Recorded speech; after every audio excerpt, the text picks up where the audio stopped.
کیوں ہے اگر ایک عورت کسی مرد کی نسبت زیادہ عقل مند اور بہادر ہو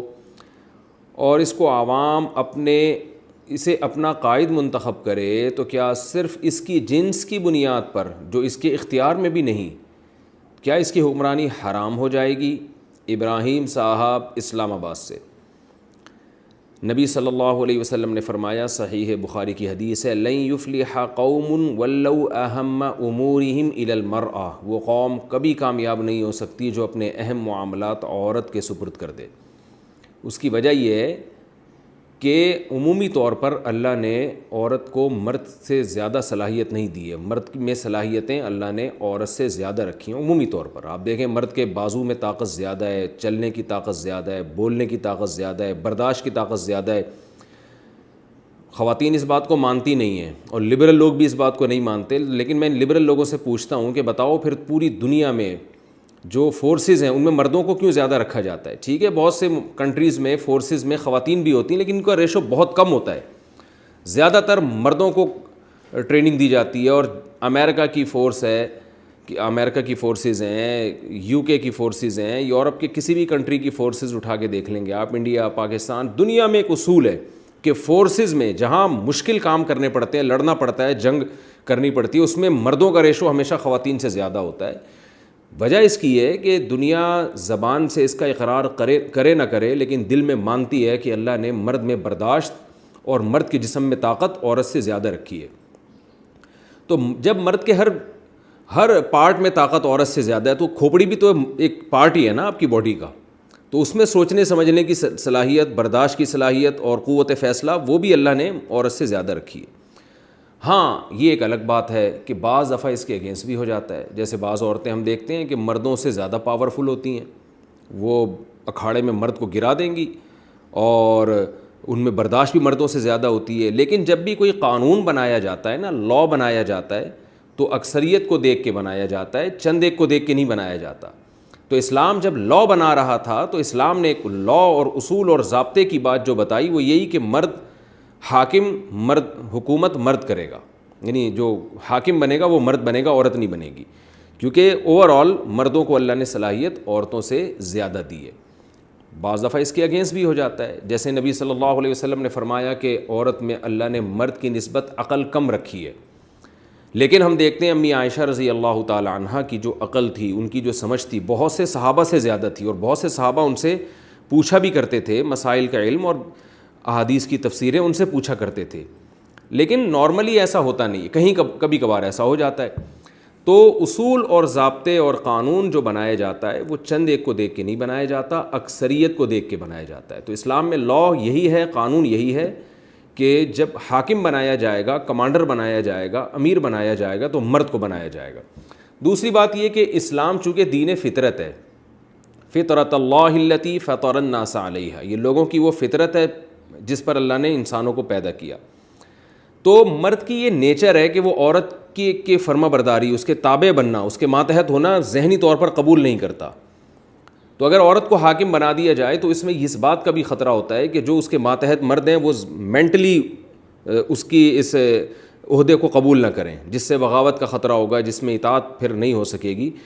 تو یہ لیکن میں نے بتایا کہ اس کے خلاف بھی کبھی کبھار ہو جاتا ہے، لیکن اسلام جو اصول بنائے گا وہ اکثریت کو دیکھ کے، دنیا میں ہر قانون ایسا ہی ہے کہ اکثریت کو دیکھ کے بنایا جاتا ہے، ہر فرد کو الگ الگ نہیں دیکھا جاتا۔ تو اس لیے اپنے اختیار سے اسلام اس کی اجازت نہیں دیتا کہ اگر انہی صلاحیتوں والا مرد موجود ہے تو پھر عورت کو حاکم بنایا جائے، اسلام اس کی اجازت نہیں دیتا۔ البتہ یہ بات ضرور ہے، دو چیزیں اس میں نوٹ کرنے کی ہیں۔ نمبر ایک، اگر کسی ملک میں، کسی کنٹری میں دو لیڈر ہوں، ایک عورت ہے اور ایک مرد ہے،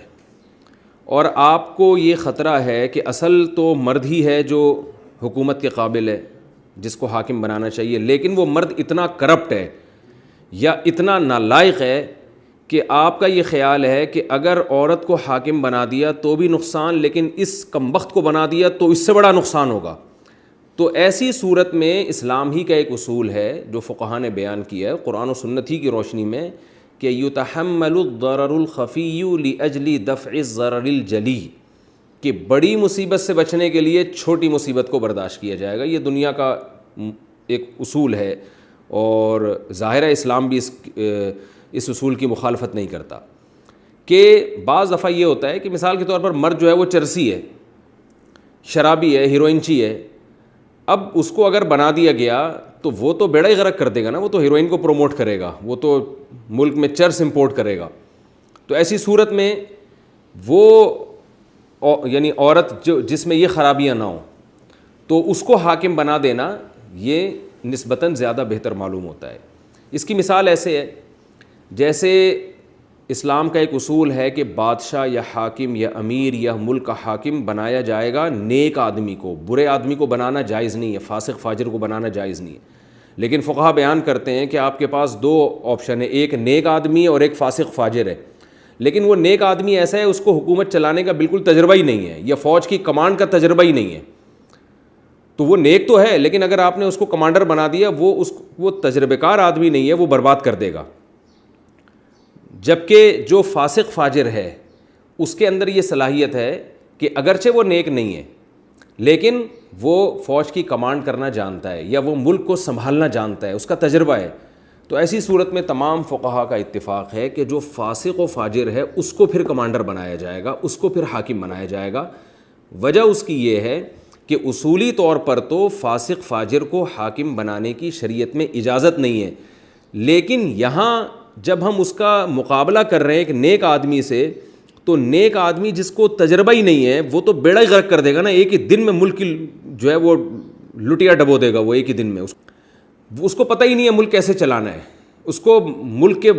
مسائل ہی معلوم نہیں ہیں. تو ایسی صورت میں فقہا کہتے ہیں کہ بڑی مصیبت سے بچنے کے لیے چھوٹی مصیبت کو برداشت کیا جائے گا, اس لیے کہ یہاں دو مصیبتیں, ایک ہے کہ فاسق کو حاکم بنانا اور ایک مصیبت یہ ہے کہ نیک آدمی ہے مگر نا تجربے کار ہے. تو وہ فاسق آدمی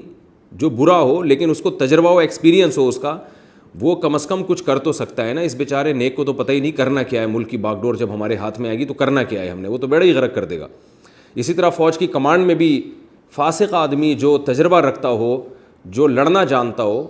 میں اس کی ایک مثال دیتا ہوں کہ آپ کا جھگڑا ہو رہا ہے کسی سے,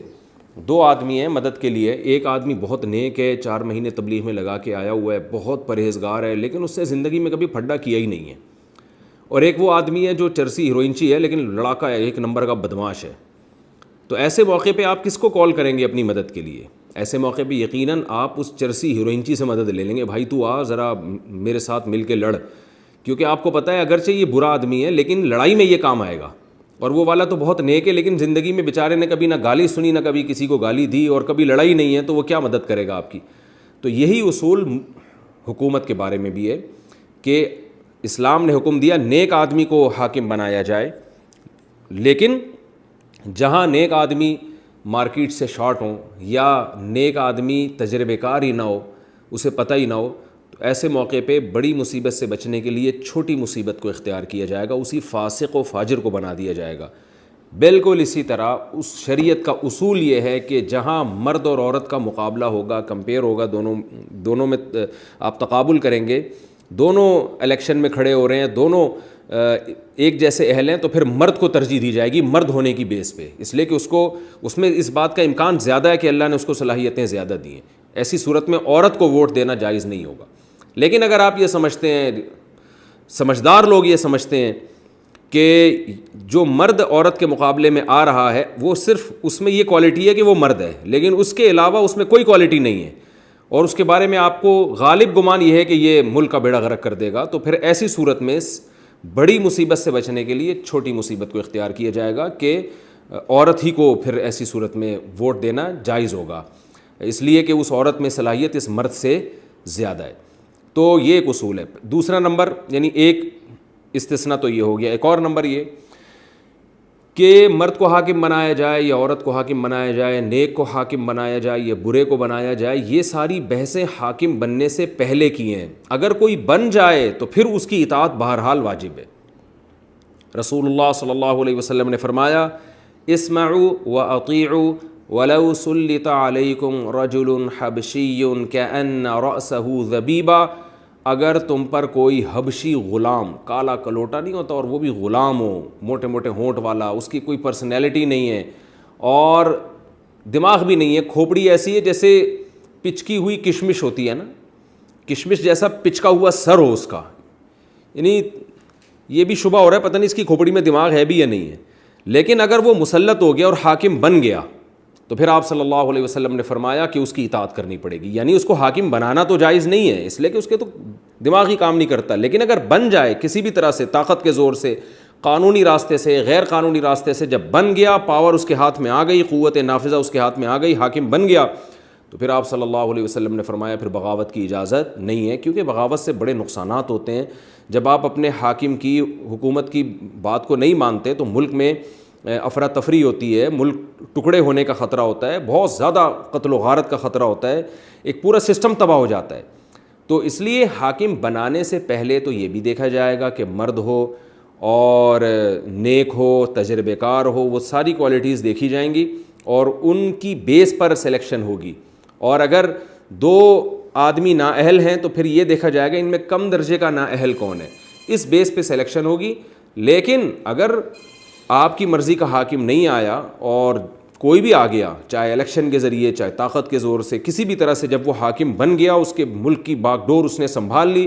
اور پاور اس کے پاس آ گئی ہے کہ وہ جو فیصلہ کرتا ہے اس کو نافذ کرنے کی پاور اس کے پاس آ گئی ہے, تو ایسی صورت میں پھر اسلام کا حکم یہ ہے کہ پھر جو بھی ہے, جیسا بھی ہے, اس کی اطاعت کی جائے گی, چاہے وہ غلام ہی کیوں نہ ہو. حالانکہ غلام جو ہے اسلام میں حکومت کا اہل ہو ہی نہیں سکتا, لیکن پھر بھی اسلام نے حکم دیا ہے کہ اگر وہ بن جائے تو اس کی اطاعت, تاکہ لوگوں کے اجتماعی نظم میں دراڑیں پیدا نہ ہو. اور بغاوت کے جو نقصانات ہوتے ہیں اور ملک کی قانون توڑنے کے جو سب کو نقصانات ہوتے ہیں, ان نقصانات سے لوگوں کو بچانا مقصد ہے. مایو